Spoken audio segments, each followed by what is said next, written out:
Selamat siang teman-teman, video ini saya akan bahas tentang beberapa pertanyaan untuk saham ya. Pertama itu adalah pertanyaannya, kok coba bahas tentang BRI ya. Pertama, kita perlu lihat dulu dari fundamental Mei 2025. BRI kan ini sekarang fokusnya di bidang segmen mikro dan UMKM lah, bahkan dari sebelumnya. Dan saat ini udah dipimpin oleh direksi baru, yaitu adalah Hery Gunardi.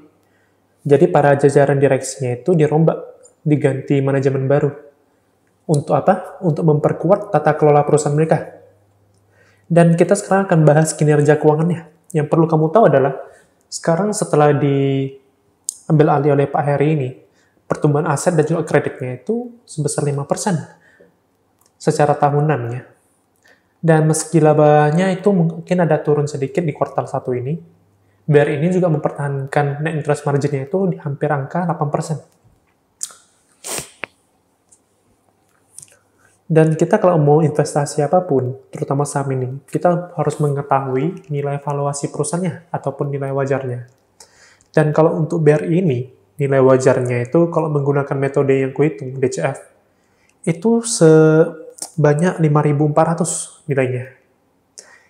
Sekarang kalau ku rekod per tanggal ini, itu harga BRI sekitar, coba aku cek ya. Jadi kalau aku pribadi sih nggak setiap hari non-stop cek terus, karena saya melakukan investasi. Sekarang saya rekod harganya 4.400. Artinya apa? Nilai wajarnya 5.400. Bisa dibilang tuh sekarang kalau kamu mau beli, itu masih bisa dibilang ada kemungkinan potensi naik harga. Karena margin of safety kita itu lumayan besar gap-nya itu. Dan kita kalau mau investasi juga, ataupun yang terutama blue chip ini lah, kita harus menggunakan analisa teknikal juga. Jadi dari sisi teknikal, sebenarnya indikator itu menunjukkan sinyal bullish dari jangka waktu menengah.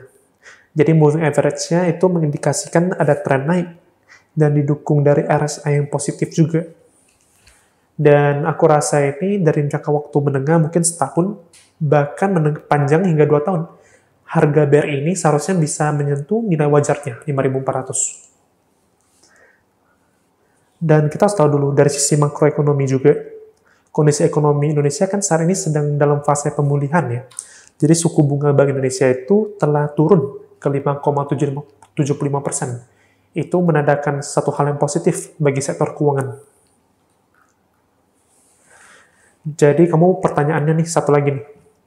Jadi bagusnya itu mau dibeli aja saham BRI sekarang atau enggak? Kalau aku beli BRI, itu sebenarnya tuh saya rencana untuk investasi jangka panjang dan sengaja untuk beli untuk menerima dividennya aja. Kalau saya time horizon untuk invest BRI ini, itu mungkin di atas sekitar 3 tahun, bahkan 5 tahun ke atas. Bagi kamu mungkin yang mau melakukan trading dalam jangka waktu pendek, untuk BRI ini bisa gain, oke. Tapi aku rasa daripada trading yang di BRI ini, mending coba pilih saham lain aja. Karena capital gain-nya ini mungkin tidak sebegitu besar dibanding yang saham-saham lainnya yang layer 2. Oke, pertanyaan berikutnya adalah, mengapa saham Telkomsel ini masih cocok nggak investasi jangka panjang?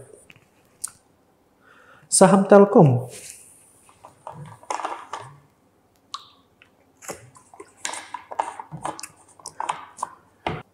kalau untuk saham Telkomsel, saya pribadi itu investasinya jangka waktu menengah, 2-3 tahun aja. Kalau bagi kamu tuh mau investasi jangka panjang, mungkin tujuannya untuk mencari dividen itu sih boleh. Jadi sebenarnya sih tergantung ya tujuan kamu investasinya. Kalau untuk mencari capital gain sih, jangka waktu panjang, aku rasa nggak begitu cocok. Mending pilih saham Bank BCA aja ataupun yang lainnya. Pertanyaan berikutnya adalah, apakah dividen itu pengaruh dengan gaya investasiku? Kalau bagi aku ya, sebenarnya saya investasi ini sih, kalau misalnya saya pilih satu perusahaan nih, saya nggak wajibkan dia harus memberikan dividen. Kan ada satu kubu tuh yang bilang dividen tuh penting banget, wajib bagi dividen. Satunya lagi bilang dividen tuh nggak penting. Menurutku itu semua tergantung bisnisnya itu. Misalnya mereka udah sekarang berada di satu titik yang udah maturity gitu, ataupun udah di puncak lah. Dia mendominasi market, dan mereka udah tidak ada mempunyai ruangan untuk mau ekspansi lagi lebih besar. Itu uangnya itu bisa dibagikan dividen. Nah, itu dibalik juga. Kalau perusahaannya itu masih dalam tahap perkembangan, masih grow, dan mereka ada melakukan ekspansi lagi nih, mereka membutuhkan modal kerja. Daripada bagi dividen, uangnya mending itu digunakan untuk jadi modal kerja aja, untuk ekspansi lagi. Sehingga tuh harga sahamnya itu suatu saat akan naik lagi. Entah itu mereka mengakuisisi perusahaan lain, ataupun merger lagi. Jadi udah paham ya?